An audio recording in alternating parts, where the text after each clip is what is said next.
Welcome to the GSMc Financial News Podcast, the show that delves into the ups and downs of the stock market, changes in the economy, and news from the worlds of real estate and technology. From breaking news on the New York Stock Exchange, NASDAQ, or the overseas market, to updates on the bond market, if there's money to be made, we've got you covered.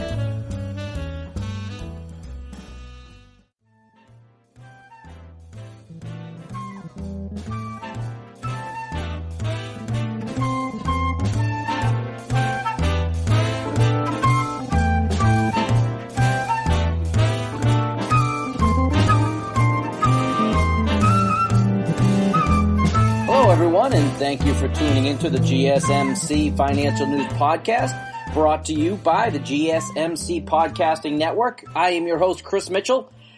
There are a lot of four-letter words that I'm not supposed to say, but today, there's one three-letter word, just the way to describe what's going on in the financial world right now, and it's wow. I wish I could come up with a better way or a more creative or clever way of saying it, but just wow. The market is in a complete and total anarchy right now. You know, financial outlets, financial industry, the whole market in general is supposed to survive and thrive based on stability. We have none of that right now.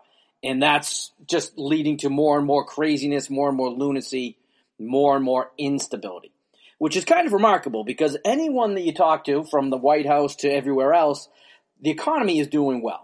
Some will say extremely well. Some would say great. The fundamentals of our economy are doing great, and yet the stock market is in free fall in some markets. If it's stable, if it's basically doing nothing, that's a significant gain. That's how weird today is in the financial world.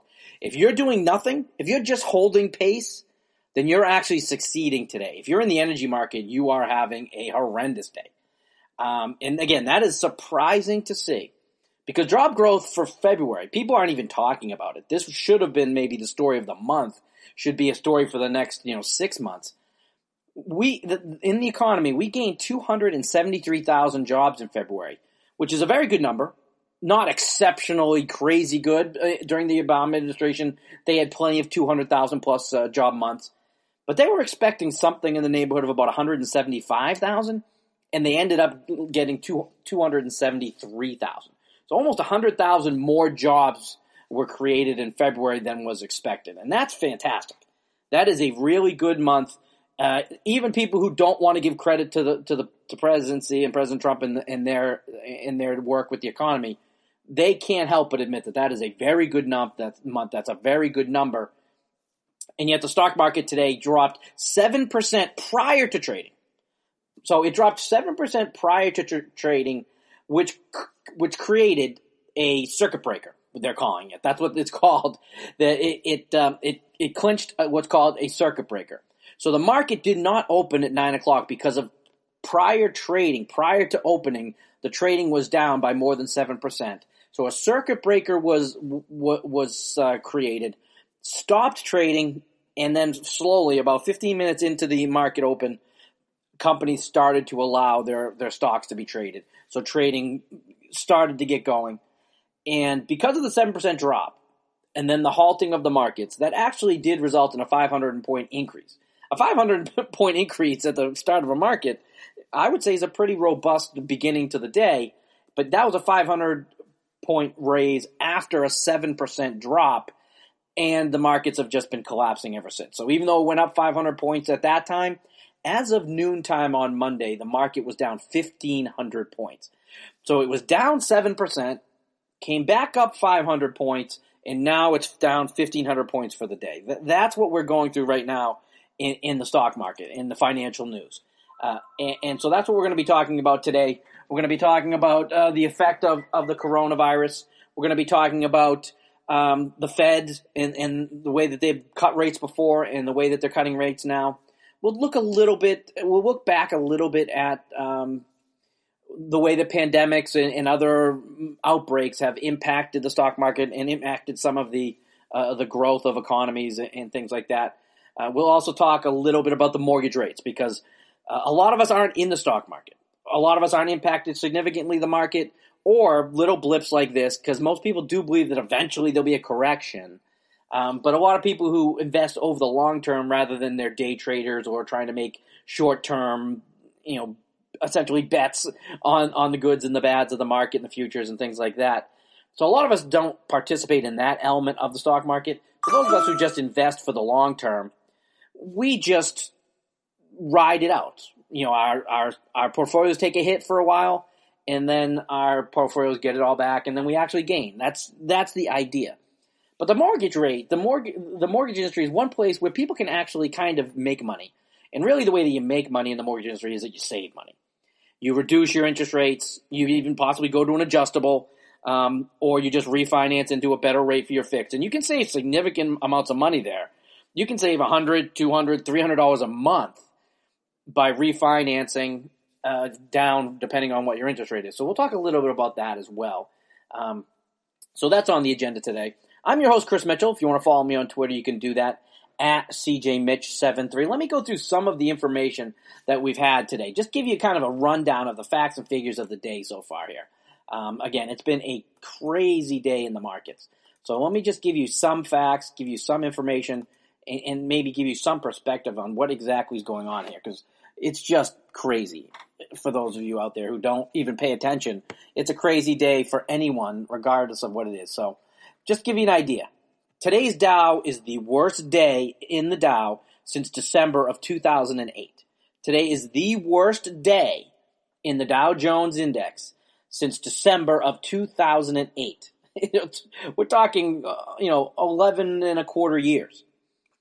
It's at the lowest it's been since January of 2019. So that's a couple months. That's not as crazy, but nonetheless, it's down over the last 2.5 months. The S&P 500, it's having its worst day. The Dow is having its worst since 2008. The S&P is having its worst since August of 2011. So it's been about 8.5 years since the S&P has been this bad, a day this bad. So it's been a long time since they've had a day this bad in the S&P.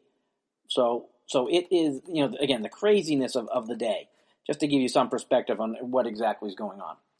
Also, the major averages, they're down about 19% from record highs. So because of the success of the economy and how good everything has been going, we've been on highs and hitting new highs, and every single month it seems like we're hitting a new high in the stock market. Well, we're down 19% from previous record highs. So that's a meaningful day. And bank stocks are who are getting hit the most. Energy and bank stocks are the ones that are really taking the hit. And it's been a perfect storm. The coronavirus is a significant portion of what's going on, but also what's happened with Saudi Arabia and OPEC and the oil industry. Saudi Arabia has been trying to convince all of the OPEC companies to reduce their supply, to reduce production in order to raise prices, because they believe that according to their evaluation, there's about 3 million barrels of oil in excess out there on the market. And so that's artificially and I guess, I don't know if they'd say unfairly, but against their interest, there's just too much oil out there, so it's too cheap. Gas is too cheap. In general, it's just hammering them. So Saudi Arabia wants to reduce production, and being blamed for the fact is that Russia says, no, we don't want to reduce.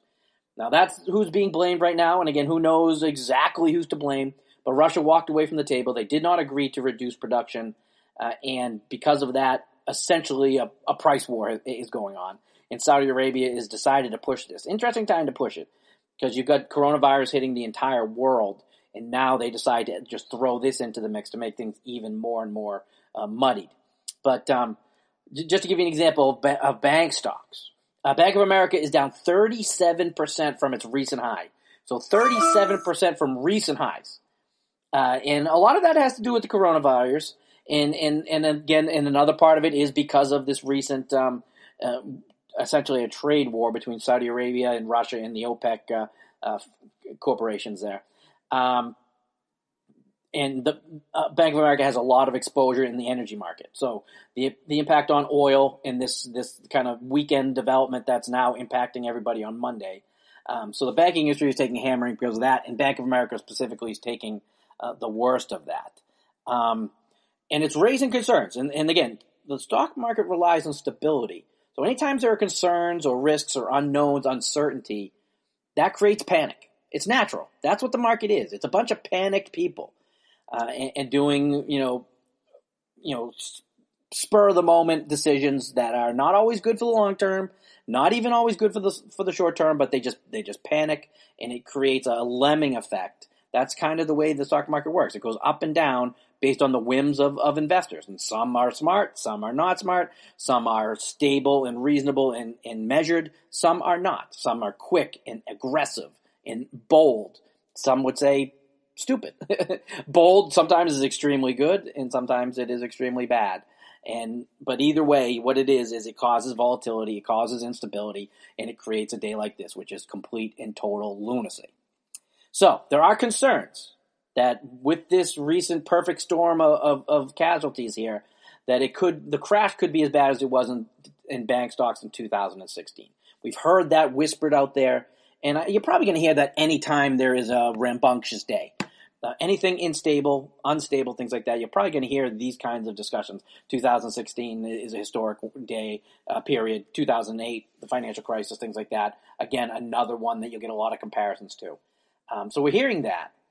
But from listening to some of the experts a little bit, it doesn't look like that's the case. So anyone who's familiar with 2016, where it doesn't look like we're in the circumstances of the industry aren't as such as it was then.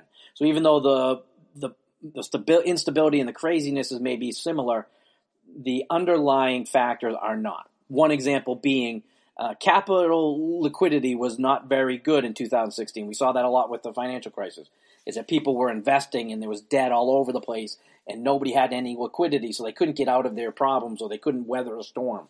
Well, today we have a lot more capital liquidity than we ever did. They put in a lot of regulations when it came to demanding that from the banks and things like that.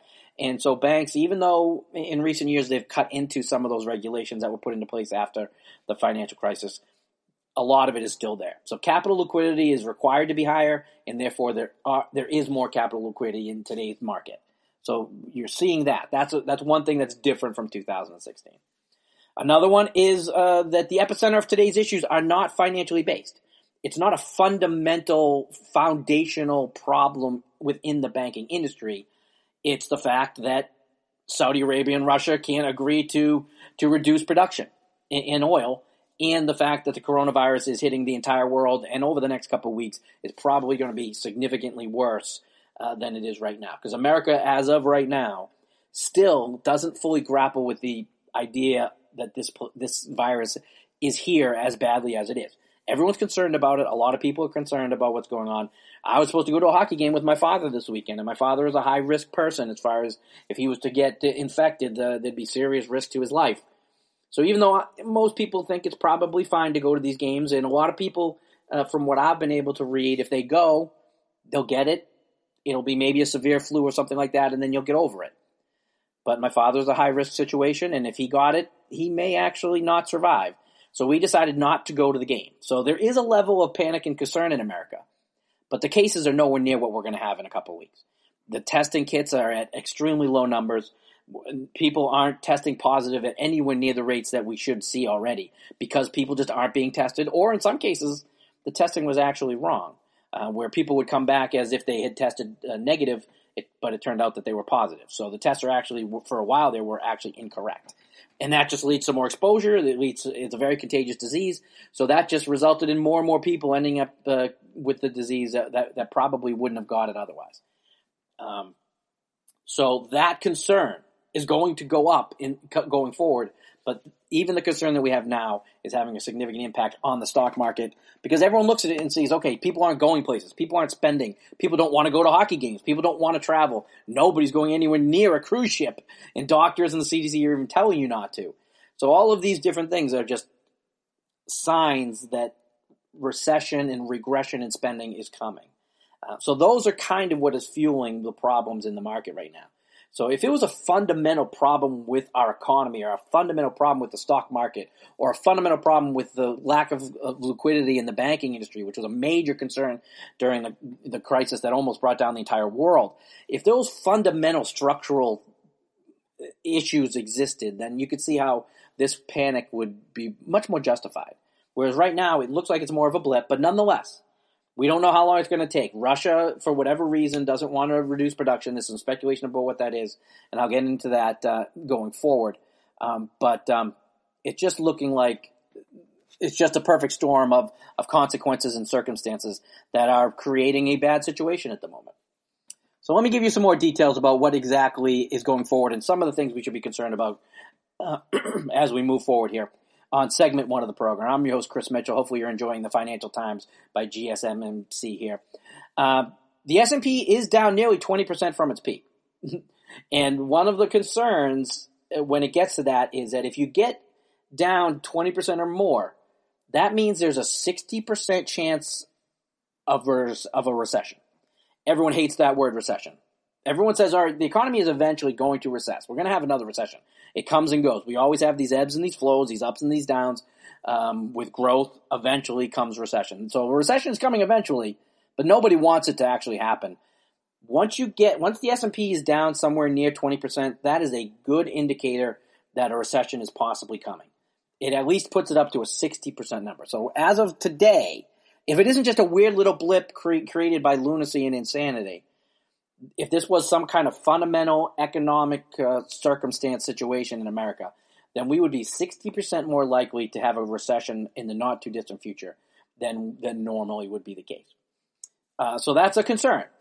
Now, one of the things that I found interesting, I was watching a program on CNBC this morning, the global financial markets, the markets themselves, the roulette wheel that is the stock market, but the global financial markets, and we're talking everywhere, not just America, the entire global financial markets, they are 4 times larger than the actual global economy. So the global economy is 1/4 the size of the actual financial markets of the globe. So the markets are bigger than the reality. So it's like you ordered 1 pizza, but everyone's behaving like there's 4. So they're bidding on it. They're saying, I want the pepperoni, I want this. The financial markets are 4 times larger than the actual global economy. So when you've got fears that are going on, it may not actually be existing in the markets, in our economy, but it exists in the minds of investors. So that creates all this instability, all this craziness that's going on. It's all in the minds of investors, even though it's not actually happening on the ground. So oftentimes the reality has nothing to do with what's going on in the minds and the behaviors of the financial investors that participate in this enormously large global financial market. So these fears can create behaviors in the stock market, which then can actually impact the global economy. So the tail is kind of wagging the dog here. Rather than the economy dictating what's going on in the markets, because the markets are so large and so much larger than the economy, the market itself can actually dictate what goes on in the actual economy itself. So that's a concern that I think we need to watch out for going forward. That's, I think, one of our societal problems in the whole. But it's really just amazing that people essentially betting on the economy are 4 times as many, is 4 times as much volume as there is in the actual economy itself. That's ridiculous. Like $4 million is being bet, even though the economy only has $1 million in it. That just to me is total insanity. So going forward, here are some concerns that we need to be thinking about and looking at future jobs numbers. Because again, a fantastic job numbers in March. I expect the March numbers to be okay, and then I would think the real impact of these numbers could be in April. So that's something you got to look at going forward is job losses, layoffs in the travel industry. How badly does the travel industry just get hammered over the next 2 or 3 months, 6 and 9 months, and then across the next year? Because we don't know exactly how long coronavirus is going to impact us. They think could be even a year. Some people say it'll be more short term, that the summer comes and it could change. But job losses, layoffs, things like that, these are all things we need to be concerned about going forward based on just what we're seeing today. Here are some questions that I have that going forward, hopefully we'll be able to address in future podcasts. How does the government assist citizens, and how does it stimulate recovery for day-to-day people? Because people are going to stay home. They're either going to be laid off, they're going to be fired, or they're going to work from home rather than work in the office. Businesses around different economic centers are going to be less active. People aren't going to be going to work and all these working hubs and all the businesses that exist around them are going to be negatively impacted. How does the government put together programs, incentives, tax breaks, subsidies, whatever? What kind of policies do they put in place to assist everyday people and businesses that are going to be negatively impacted by this? It's not just to stop the virus. How do you deal with the economic impact of it? How do you save the travel industry? I mean, if no one is traveling, and JetBlue, for example, is refunding all tickets in today's flying world, what do you do to help them survive so that when this is gone, they aren't gone? We need to save these patients. So how's the government going to help workers and some of these businesses to stay afloat and survive through this extremely difficult time? And they couldn't have predicted this. You cannot blame a pizza place in your local hometown or JetBlue or American for a coronavirus destroying, their industry. It's one thing to invest poorly or be gluttonous in your spending or inefficient in the way that you do things. Those are things where you deserve to suffer, and your business should either succeed or fail based on how you handle those kinds of things. But who could have predicted a coronavirus that would possibly cut 75% of world travel or more? I mean, who could have predicted that 3 years ago? I mean, so what is the government going to do with their economic and monetary policy to help with that and to help with them? So that's something that I'm looking forward to. The $8 billion that was given to the to help fend off the coronavirus in America by Congress, there was some money in it for that kind of thing, for subsidies and for stimulus, but it was only about $500 million. So there was $8 to $8.5 billion given to fight the virus, but only about $500 million to help stimulate and maybe help save some of these people that are going to be negatively impacted on the economic front. That number probably needs to grow exponentially. So I'll be curious to see what happens going forward when it comes to that. You're listening to the GSMc podcast as part of the GSMc Financial News Podcast Network. I'm sorry. This is the GSMc Financial News Podcast brought to you by the GSMc Podcasting Network. I'm your host, Chris Mitchell. We've been talking about the coronavirus and the impacts and the craziness that's been going on in the stock market. When we come back, we'll talk about the markets, what's going on. I'll give you more tidbits and information. We'll talk about the oil industry, the energy market, and we'll talk about the fight, the trade war that's going on between Saudi Arabia and Russia, and some of the impacts and some of the details about what exactly is going on there. So we'll talk about that when we come back. Thank you very much for listening in. Do you work in the world of marketing and advertising? Are you a media buyer or the owner of an agency? Have you been looking for a podcast to help stay on top of all the goings-on of those worlds? The GSMc Marketing News Podcast is dedicated to keeping you up to date on all things concerning marketing and advertising. Get the latest marketing news, from what major businesses have planned for the coming year to the newest trends in advertising, from podcasts, digital and streaming, to the old standbys of radio, television, and billboards. The GSMc Marketing News Podcast has you covered, whether you're a marketing agent or a business trying to expand your brand.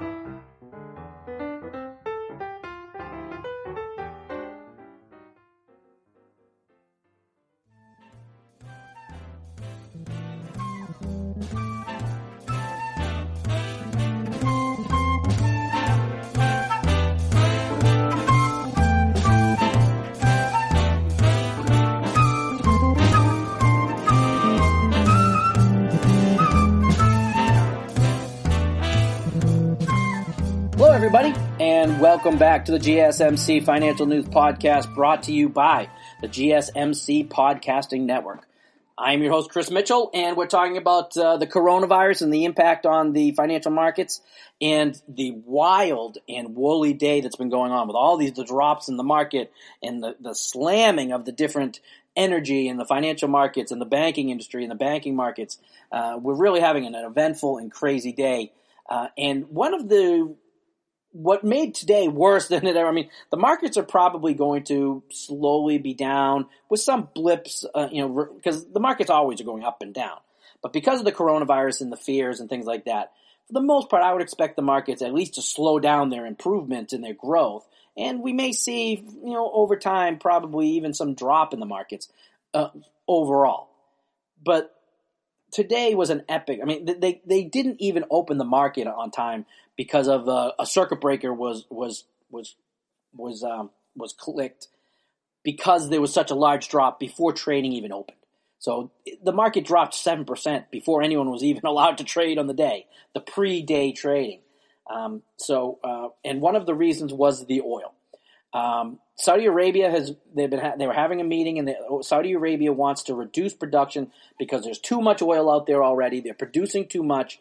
The demand isn't there, and so because there's an oversupply and a lesser demand, prices are at levels that they just don't think are healthy. Saudi Arabia doesn't think it's healthy.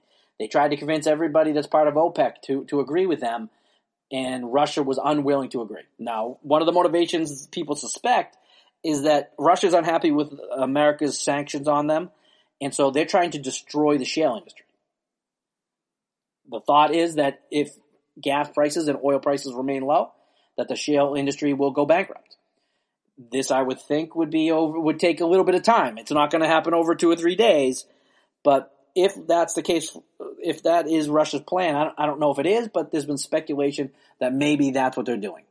Maybe they're willing to cut off their nose in order to spite their face. They may be willing to do that. There's some speculation that that's the case, and there's some speculation that it doesn't make any sense why they would do that. Maybe this is their bargaining strategy, is they walk away from the table only to come back and hope for a better deal. You see that a lot with the Trump administration, the way that they handle their dealings when it comes to negotiating trade deals and things like that. So maybe that's what Russia's doing. Maybe this is just a bargaining ploy. But whatever it is, the oil markets are down 25%. It's the biggest drop in crude oil since the Gulf War in 1991. So Russia walking away and refusing to agree, and Saudi Arabia's pushing of what's going on right now, that has resulted in an enormous drop in crude oil.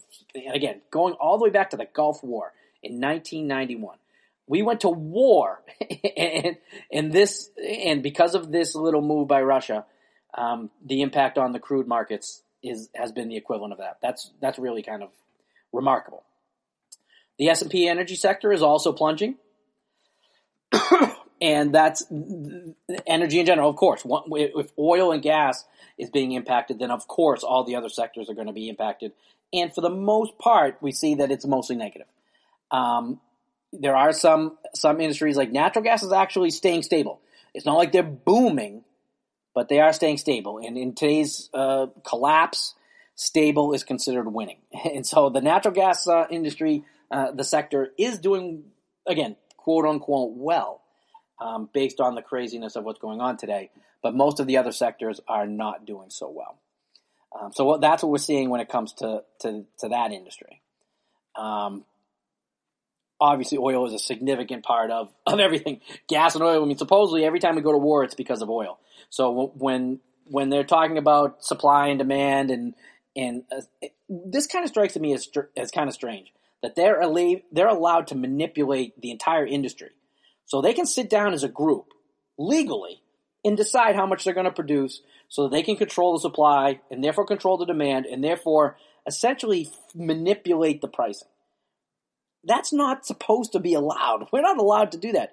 You know, you're not allowed to do that in America. I don't think anytime, like, for many years and many generations, we've seen China labeled as a currency manipulator, that they manipulate their money in order to impact a whole bunch of different things. But in fact, it significantly impacts global trade, borrowing rates, treasury bonds. I mean, when different economies manipulate their currency, it has a worldwide impact on so many different industries. And that's what Saudi Arabia is trying to do, and yet it's allowed, and this is commonplace. It strikes me as kind of perplexing, but that's just the way that it works. So it really is interesting for me, to say the least. Just to give you another idea, energy stocks are down 15%, the worst of any industry. And an odd, incongruent fact, as I just said, natural gas is actually up, or at least stable, while the rest of the industry is down. That is very strange, but nonetheless, it's bad. They talked about the shale industry. There have been some analysts who have probably been a little bit overly aggressive and probably scaring people a little bit more than they probably should. But some analysts have said the shale industry is going back up. They're screwed. Again, if Russia comes back to the table and they reach a deal on Friday, I'm sure that everything will be fine. But if this is a long-term plan and that is Russia's goal, there are some analysts that believe it's going to work and that the shale industry is completely and totally screwed. Another impact, low oil prices actually hurts the fracking industry. It reduces our demand on our own oil production as well. It allows it does allow Americans to buy oil and gas cheaper. So from that perspective, it's a good thing. Gas prices stay low. But if you get too low, there are also negative impacts for that as well. And for those of us out there who hate Russia, it hurts Russia. So even though Russia is doing this, low prices hurt them. Russia's main export is oil and gas. So when prices are low, that significantly hurts their economy. And yet, for whatever reason, they're actually deciding to not reduce production. That's one of the perplexing ideas, and that's one of the bases for why some believe that this is a temporary thing rather than a long-term, is that maybe they're just doing it to have an impact, but not to literally, that it's not a long-term philosophy or strategy. So that's one thing that's kind of leading the discussion about what's going on here. I'm your host, Chris Mitchell. This is the GSMc Financial News Podcast, brought to you by the GSMc Podcasting Network. You can follow me on Twitter at CJMitch73. When we return, I'll talk about the Fed and how they've cut rates and how they're expecting to cut them again, what the impacts are, what it means, what it's supposed to mean. Goldman Sachs CEO Lloyd Blankfein has had some interesting thoughts in the last week or so. Stephanie Ruhle, an analyst and an ex-Goldman Sachs employee who now works for MSNBC, has had some interesting opinions about what exactly the Fed is doing and the impact of what it could do and whether it will achieve what it's intended to achieve or not. So we'll talk about that when we come back here on the GSMc Financial News Podcast. Tired of searching the vast jungle of podcasts? Now listen close and hear this out. There's a podcast network that covers just about everything that you've been searching. Hey! The Golden State Media Concepts Podcast Network is here. Nothing less than a podcast bliss with endless hours of podcast coverage. From news, sports, music, fashion, cooking, entertainment, fantasy, football, and so much more. So stop lurking around and go straight out to the Golden State Media Concepts Podcast Network. Guaranteed to fill that podcast itch. Whatever it may be. Visit us at www.gsmcpodcast.com. Follow us on Facebook and Twitter, and download us on iTunes, SoundCloud, and Google Play.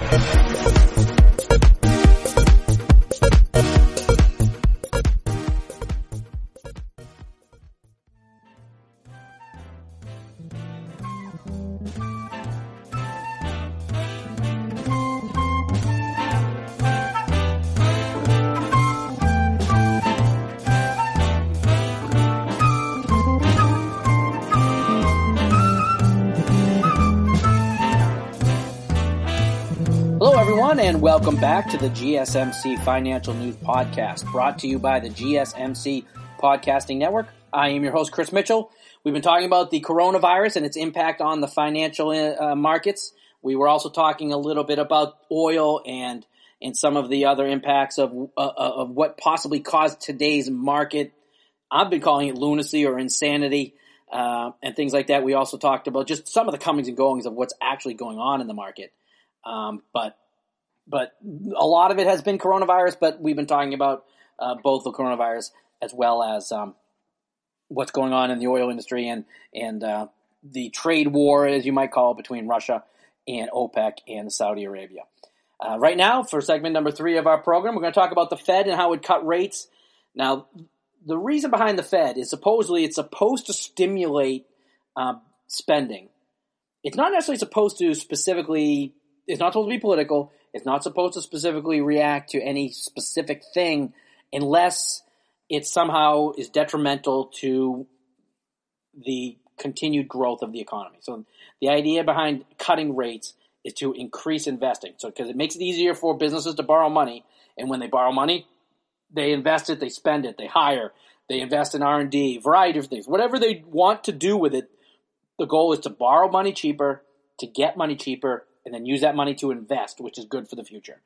That's what the kind of when the Fed cuts rates, that's what they're supposed to do.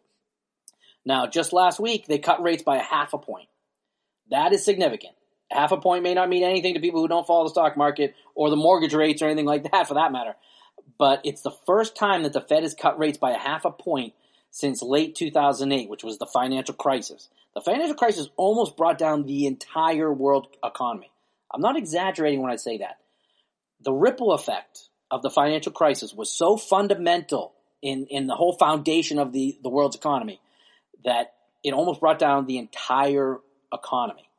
The Fed cut the rate 0.5 point then.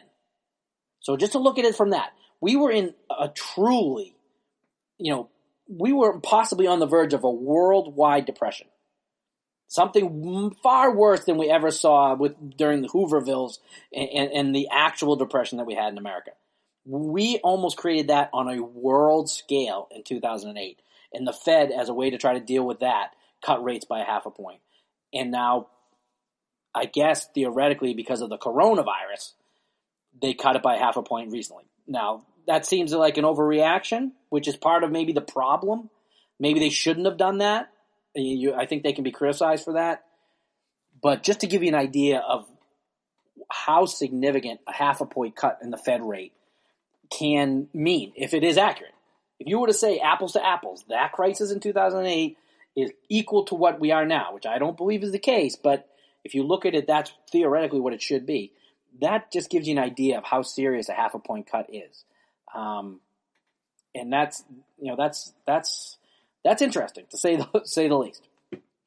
Now, to give you an idea, as I've been talking about here, the idea of cutting rates is it's supposed to stimulate investing, but it also means that some people earn money on Fed rates. Some people do earn money. So when the rates are cut, those people will, in fact, make less money. Now, those rates are on bank accounts and things like that. Credit cards will go down. So the price to pay off the interest on your credit cards, those rates will go down. So you'll pay a little bit less to pay off your credit card debt.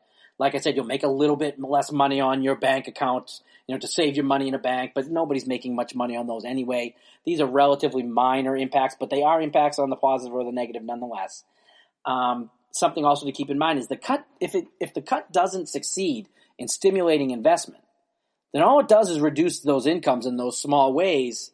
But the money doesn't end up getting spent in the industry. People don't end up borrowing. So even though the rates are low and they're there for the taking, people won't take advantage of it because they don't want any debt. Never mind the lower price of it. So the cut in rates will eventually lower interest, like I said, on credit cards and things like that. But if giving people the opportunity for stimulus, if they don't actually use it, it defeats the purpose and will result in potential negative consequences going forward. Another thing to keep in mind is when they did do that, when they cut the rates, the stock market did have a momentary increase. The market was dropping. They cut the rates. People in the market reacted relatively quickly, and it boosted the market for a very short period of time. But then it went back to dropping again. So the cut was great for day traders, but it wasn't great in any meaningful way to the stock market on the whole. And as I said, the more the Fed cuts rates, the more often they do it, the less of a benefit or the less of an impact it has in the future. So it's kind of like crying wolf. If you scream for help, someone comes by and they save you. That's great. You were just saved, but the wolf wasn't there. So someone came to get you even though you didn't really need them. Next time, maybe they show up slower, or maybe they don't show up at all. So that's something to keep in mind as they cut rates, because going forward, there's speculation that they're going to cut rates again, possibly as much as another 0.5 point over the next month or two. And there's some thought that they might cut the rates by 1.25%, and they could even cut rates down to negatives. So the Fed rates could actually be below zero. There's some speculation that by July, the Fed could cut rates all the way to zero or below. That's something that never happens. I don't know if it's ever happened in America. The UK currently has negative rates in the 2 and 5 year rates, and that's the first time they've ever done that. So negative rates or zero is an extremely rare existence, a very rare occurrence, and there's been some speculation that we are going to have that as we enter the summertime in July. So that's something that's going to be extremely interesting to watch. Going forward, when it comes to the markets and the impact of the Fed and what they would like monetary policy to accomplish, the speculation is that the market would like to see a financial package to deal with the stock market volatility rather than rely on the Fed to try to beat down the collapse by cutting rates. So the market would rather see a governmental policy agenda that solves these issues rather than relying on the Fed to essentially scare markets back into benefiting. And as I mentioned before, Lloyd Blankfein, previous CEO of Goldman Sachs, said that the Fed cuts were political. They weren't necessary. The fundamentals of our economy are good. Jobs are way up, as I said, a great number in February. The fundamentals are there. All the numbers were really breezing along extremely well. We were hearing that. And so this panic with the coronavirus, essentially the Fed didn't need to cut because the fundamentals were good, but because of the air of uncertainty and instability around the coronavirus, they did it to try to quell those concerns. That doesn't sound like a good way to do business if you're the Fed, but if you're Lloyd Blankfein, he believes that that's what happened. And as I said as well, Stephanie Rule of MSNBC, her belief is that the whole point of cutting the Fed rates is to stimulate investment and borrowing. But when you've got the coronavirus, people aren't going to invest, not because they don't want to make more money, but because they're just afraid of everything that's going on. People aren't going to travel. So why would an airline invest and spend money when they don't see money coming in the not too distant future? Investing is supposed to stimulate future income. Well, if you don't believe that income is going to be stimulated for any reason, then there's no reason in throwing money into things. It's just wasteful spending. And like I said before, the more often the Fed cuts the rates, the less power they have the next time. They have less room to cut rates. And if the impact on cutting rates wasn't all that impactful before, then why would it spur markets to revive themselves based on what they just saw if you do the same exact thing again? So those are all reasons to be cautious about what we're seeing and a little bit hesitant about what the Fed has been doing. So those are all things to look out for. One interesting fact, because I try to watch the financial news programs when I can, and something that I found fascinating in one of the shows today. Almost half, this is a number that I find just completely fascinating. Almost half of credit that's given to citizens and businesses come from non-banks. Now, banks, like I said, they're taking a hammering today for a variety of reasons. And really, none of them, it's their fault. Like I said, the fundamentals of the banking industry are actually good at the moment. But because of the outside forces that are impacting them, they're just getting hammered today. Mostly because of the situation with OPEC and the oil and the trade war that's going on. But half of credit that goes to citizens and businesses come from non-banks. They call it the shadow system. So while banks in the financial industry are being hammered, half of all lending doesn't even come from them. So even if they are being damaged and pummeled and their bottom lines are being significantly reduced or punished, half of our credit comes from somewhere else anyway. And at the end of the day, credit is the most important thing. One of the real concerns that happened during the financial crisis was people were house rich, or in some cases house poor. They had mortgages that were higher than the value of their homes. That was one of the problems. But another part of the problem was people weren't making the money that they necessarily could, or they had mortgage payments that were higher than they should have had. But they couldn't refinance because the banks weren't giving out money, and they couldn't sell their homes because no one had money to buy homes. So people could have a $200,000 mortgage on an $800,000 house, but they couldn't refinance to pay their bills, and they couldn't sell the house even though there was equity in the property.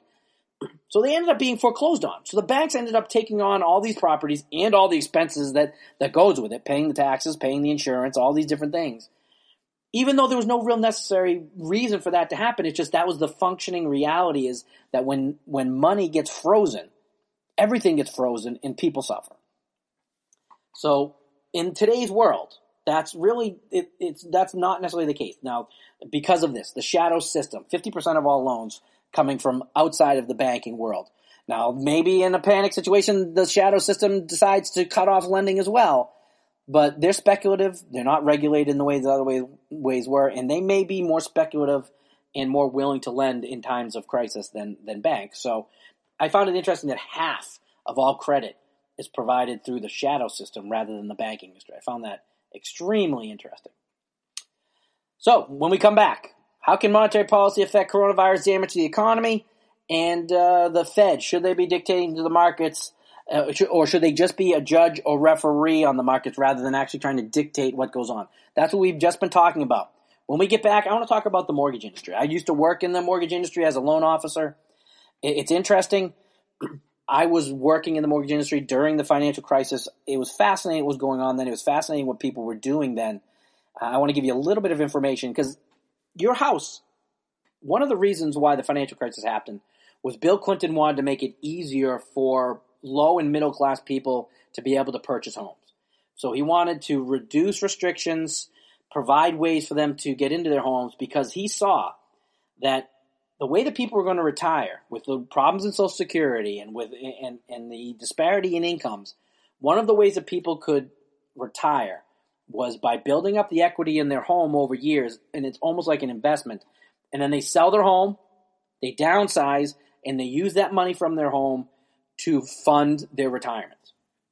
That was one of the theories behind reducing regulations and opening up the mortgage industry.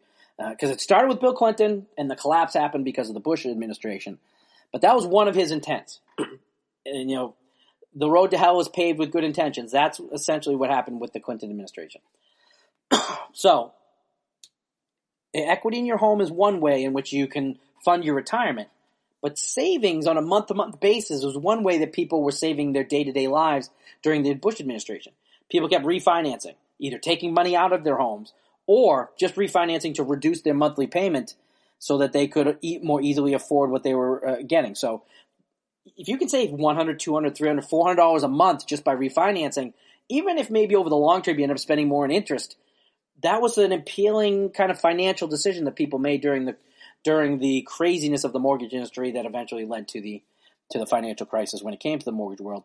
But that's something to look at in the problems we're having right now. So we'll look at the mortgage industry and mortgage rates when we come back here on the GSMc Financial News Podcasts, brought to you by the GSMc Podcasting Network. I'm your host, Chris Mitchell, and we'll be back with mortgage rates and the industry next.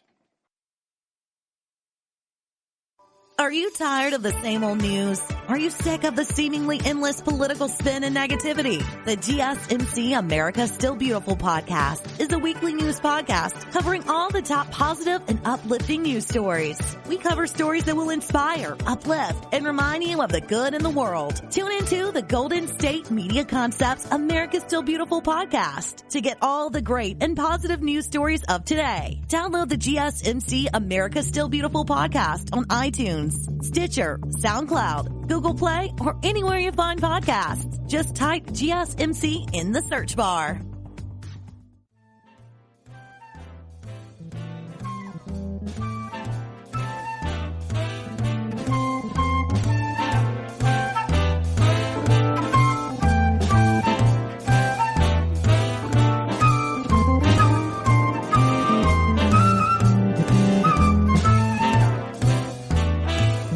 Hello, everybody, and welcome back to the GSMc Financial News Podcast, brought to you by the GSMc Podcasting Network.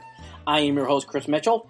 We've been talking about the coronavirus. We've been talking about Fed rate cuts. We've been talking about the trade war in the oil industry. And now we're going to talk about mortgage rates. Mortgage rates, as I said in the previous segment, they can be a way for you to save money. They can be a way for you to play the markets. You can use it. Mortgages can actually be used as sort of an investment tool. If you want to refinance in order to save money on a monthly basis, but reducing your payments by $200 to $400, $500, $600 a month, that kind of savings, you can use that to invest. You can use that to just to lower your monthly burden. You can use an adjustable rate mortgage. You can play that game. Not only can you maybe save $600, $800, $900, $1,000 a month because the interest rates for an adjustable are lower than the interest rates for, say, a 30-year fixed, but you can play whether the rates change, whether they go up or they go down. Or you can refinance. So you can refinance from an adjustable to a fixed. These are all potential financial tools. Now, you may end up losing money over the long term, or you may end up winning in the long term based on how much interest you end up paying or when you end up selling. There's a lot that can be done in the mortgage industry as far as if you want to use it as a financial tool. I'm not an advisor. I'm not going to advise anyone on how to do it. But the fact of the matter is interest rates and the different programs out there can create ways of impacting your financial situation, and you can use it as an investment tool if you want to. 30-year fix right now are at a record low. They're at 3.76, I believe was exactly. Usually interest rates are at quarter point rate, so you don't get really a rate of 3.76. You get a rate of 3.75. But that's what the 30-year fix is at right now. The 10-year Treasury yield is actually dropping faster than the 30, which is a little bit strange because the 10-year Treasury and the 30-year fixed are usually relatively closely tied together. But right now, not quite as much. And part of that is because of the refinancing boom. It's actually overwhelming the Treasury yield. Some interesting things that I was able to come across today on watching some of the financial podcasts and watching the financial programs was that Chase Bank is actually stopping their email marketing to reduce requests for refinancing. So they send you out spam and junk mail, which most of us just delete or ignore, or they go right into our spam mail. We never even actually get it. But they're getting so many requests for refinancing that they're stopping that. So even though the success rate on those aren't very high, most of us delete those emails anyway, they're going to stop it because they're getting too many requests for free refinances. That's how crazy the industry is right now. If you're interested in trying to make a nice living and you're not happy with your job right now, look into becoming a loan officer because rates are great and the business is booming. Another bank that is impacted, Wells Fargo. They're adding jobs. They're adding ancillary workers to handle the overflow of interest from borrowers for refinances. So Wells Fargo is actually investing in their company because of the boom, and Chase is cutting back because they're getting too much. That's kind of crazy. Just to give you an idea of one way that financially you can use your mortgage as an investment tool. Just to give you an idea of some of the ways in which it just impacts money. I'm not going to give you strategic advice. I can't do that. I don't even think I'm allowed to do that, and I'm not an expert to be able to even do that, even if I wanted to. But let me just give you an idea of what we're talking about. A $300,000 loan. Let's say you're at 5.25. Rates are much lower than that. But if you're in the 7th or 8th year of a loan, maybe you got a good rate in the 5s or the 4s, 7 or 8 years ago. So a $300,000 loan on a 30-year fixed at 5.25 would be $1,656 a month. That does not include taxes and interest. That's purely your principal and interest payment. Everyone's taxes and insurance are different. So I'm not going to try to guess what yours is. But just for the principal and interest on a $300,000 loan at 5.25, you're looking at $1,656 a month. Now, depending on when you first got your loan and the impact on your overall interest payments, and things like that, those are all things you need to consider when you're going to decide whether you want to refinance or not. But just purely from a numbers perspective, a $300,000 loan at 4.75 is $1,564. So from refinancing from 5.25 to 4.75, you're going to save almost $100 a month. $92 to be exact. So $92 a month for 12 months, you're looking at almost $1,000 in savings over a year. Or more than $1,000, I'm sorry. You're looking at something close to almost $1,200, a little over $1,100 per year. So if you want to save $1,100 a year, that's just a half a point. Now, rates are at 3.75. So if you were at 5.25, if you just went down to 4.75, which isn't the going rate at the moment, you'd save $92. If you dropped from 5.25 to 3.75, which is the current going rate, a $300,000 loan at 3.75 is $1,389. So you're looking at about $270 a month savings. And if you had refinanced a loan at $300,000 back 5 or 6 or 7 years ago, you're not going to have a $300,000 loan now. So I'm just doing it apples to apples. A $300,000 loan at 5.25 is $1,656. A $300,000 loan at 3.75 is $1,389. So you're looking at almost $275 a month savings. So think about that. That's like almost $3,000 a year. I think it's even more than $3,000. I'm doing these real quickly in my head. So by refinancing for the same exact loan amount from 5.25 to 3.75, you're going to save almost $3,000 a year. Now, in all likelihood, if you had a $300,000 loan 5 years ago, you're probably down, somewhere around $270, $260. And so you'd save even more. And when you reduce the balance, the savings is far larger than just reducing the percentage.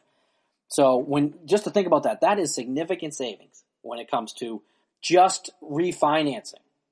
Imagine what you could do with that money if you want to, whether you want to spend it or whether you want to invest it or put it somewhere or whatever you want to do. But that's a pretty significant impact. And that's purely mortgage rates. And that's based on what the Fed cutting rates. With the Fed cutting rates, mortgage rates are going down, and that's one way that a lot of people can benefit. So that's what we're looking at here. All right, we're going to go to the next segment, segment 5. We're going to talk a little bit about previous pandemics when we return here on the GSMc Financial News Podcast, brought to you by the GSMc Podcasting Network. I'm your host, Chris Mitchell, and I'll be right back talking about previous pandemics.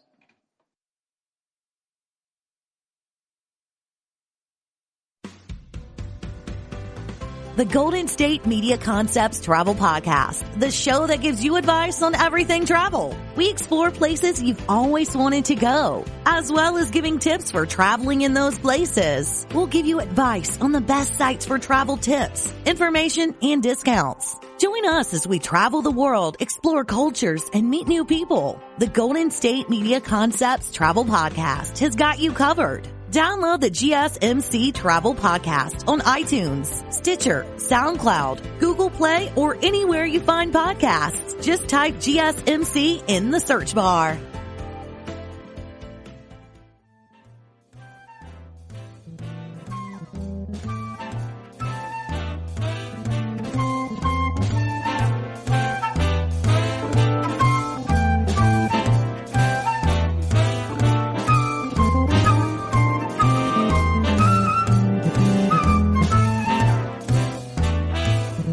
Everybody, and welcome back to the GSMc Financial News Podcast. I am your host, Chris Mitchell, and this is the GSMc Podcasting Network.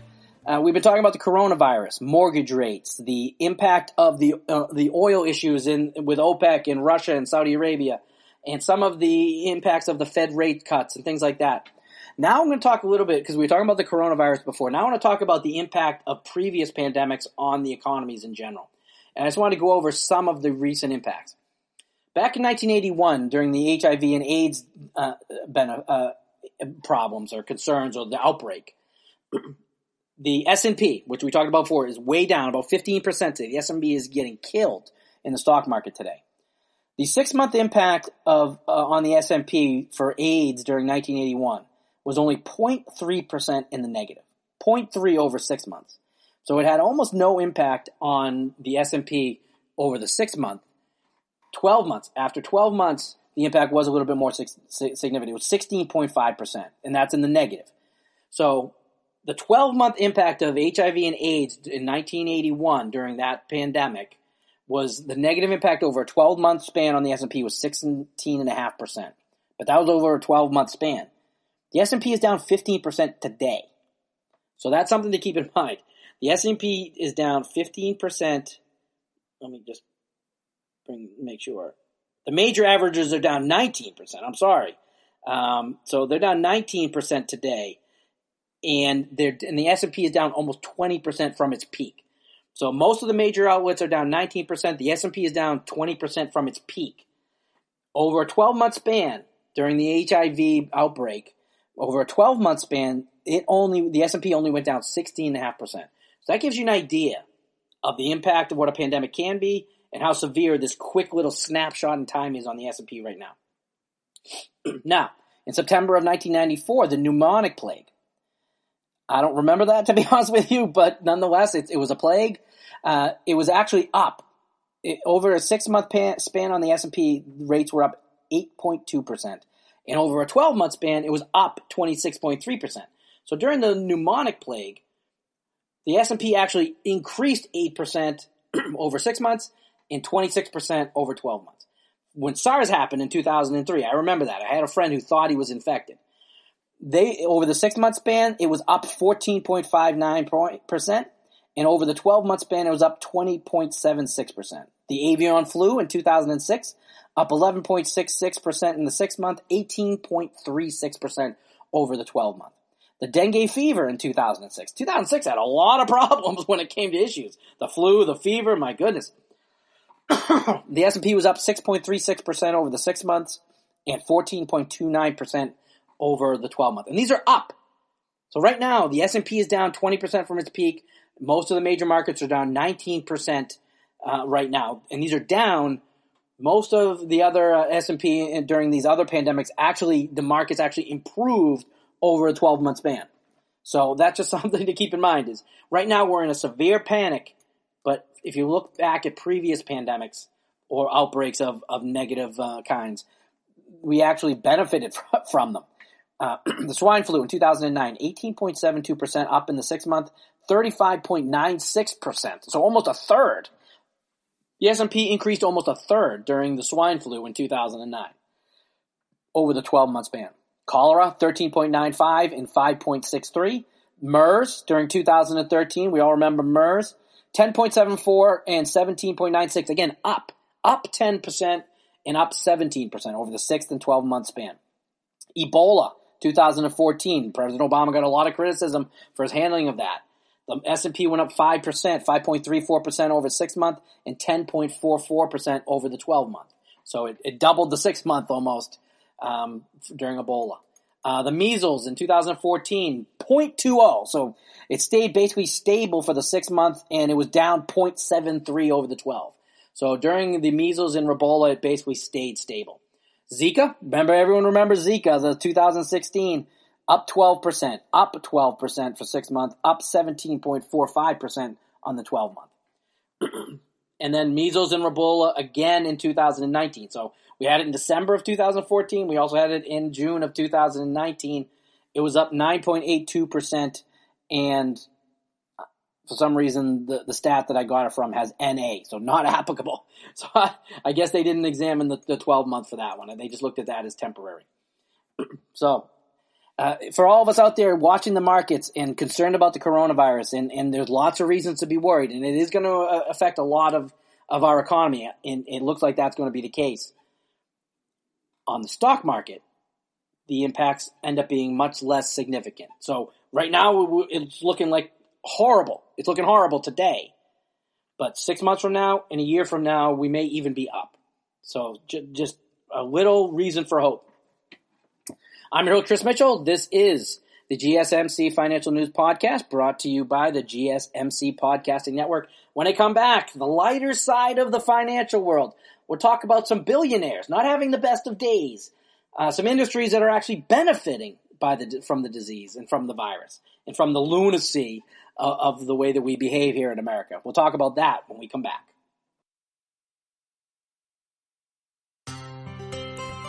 Are you a business owner?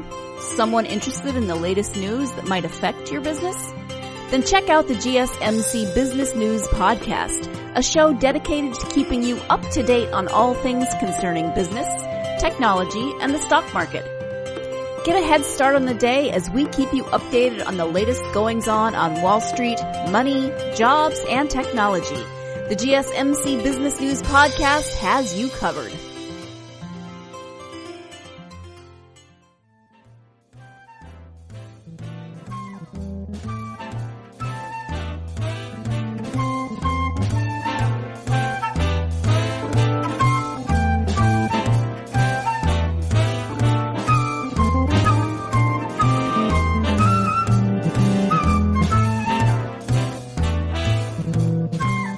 Everybody, welcome back to the GSMc Financial News Podcast, brought to you by the GSMc Podcasting Network.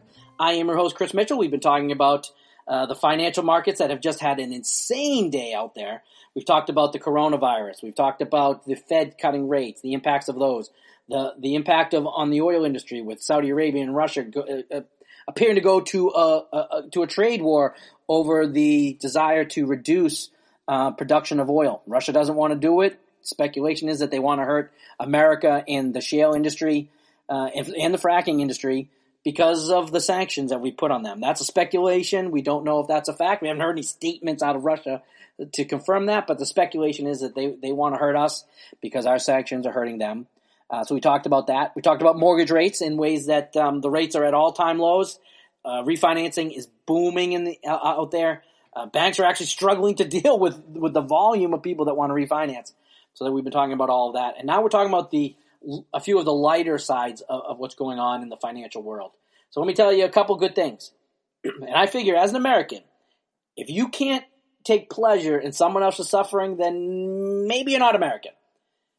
For those of you out there with the horrible crashes in the market, not too many people are benefiting, and I will get into a few that actually are. So a lot of us are suffering, but some of us are suffering a lot worse. And Bernie Sanders would love this. Billionaires are suffering. Jeff Bezos lost $6 billion today. The crash in the markets today cost Jeff Bezos $6 billion. And it cost him $6 billion when there was a crash about 6 weeks ago, I believe it was, or 6 months ago. So, with today's crash, it may have hurt you, but it hurt Jeff Bezos a lot more. Now, that may just mean he can't buy 5 more jet planes and 2 more billionaire yachts, but nonetheless, Jeff Bezos lost $6 billion today. And a lot of that was lost before he even got up and out of bed in the morning. So Jeff Bezos lost $6 billion today.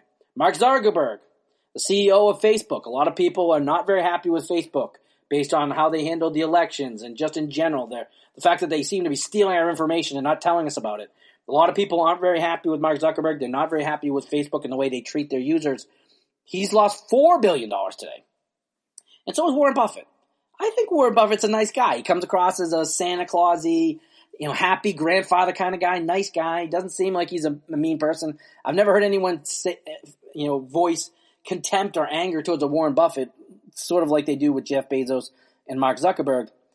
But nonetheless, he's lost $4 billion as well. So, Jeff Bezos down $6 billion with the crash today. Mark Zuckerberg and Warren Buffett down $4 billion. Now, a few of the industries that are actually benefiting from what's going on out there right now. The disinfectants, the disinfectant industry are booming.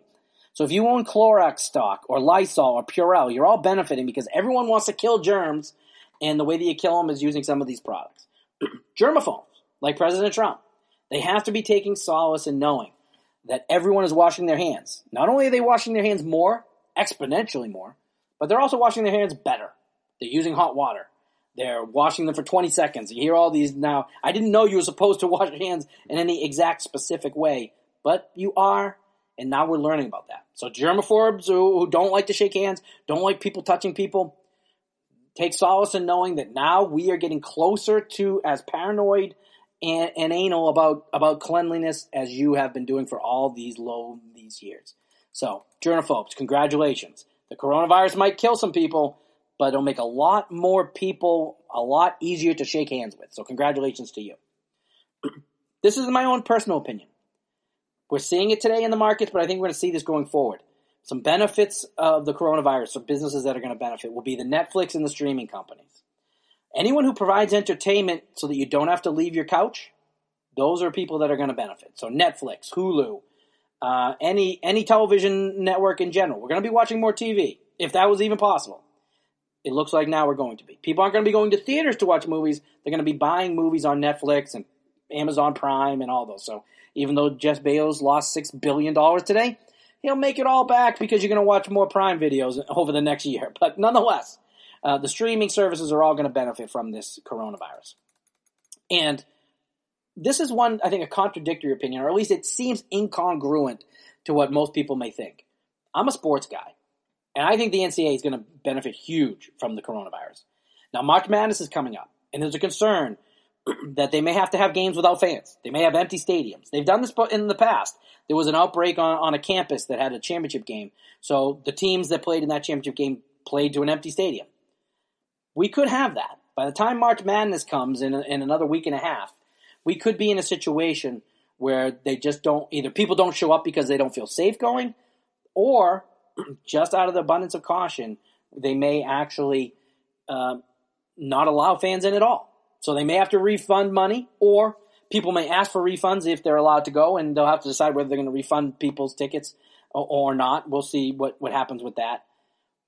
But I think the opposite. I think that'll be bad. People who are hosting the sites will suffer, but that's not the NCAA. I think the sites pay the NCAA to carry those outlets. So those outlets have already paid the NCAA, so they're going to lose big time. But the NCAA itself won't be impacted by people not showing up or by the stadiums being empty. But they will benefit from larger TV audiences. Because every single new TV contract is based on the old one. And I think this is going to be a boom in the TV ratings. People are going to be watching less of it. There are going to be fewer people on site. There are going to be more people on TV. Plus, there are going to be a lot more people at home doing nothing. So rather than at work during those 1 o'clock afternoon, Thursday afternoon games or the 3 o'clock games, they're going to be at home working, which means they're going to be watching the NCAA tournament. So I think the NCAA, in their next TV contract, booming numbers for them. Huge benefits. All right, that's our program for today. Thank you, everybody, for listening to the GSMc Financial News Podcast, brought to you by the GSMc Podcasting Network. I'd like to ask that you please remember to subscribe to the show and write a nice review. That really helps us. We'd really appreciate that. Also, if you can, follow us on Facebook, Twitter, or Instagram. As you saw, Mark Zuckerberg needs it. He lost $4 billion today. Get on Facebook. Follow us on Facebook, as well as Twitter and Instagram. Thank you.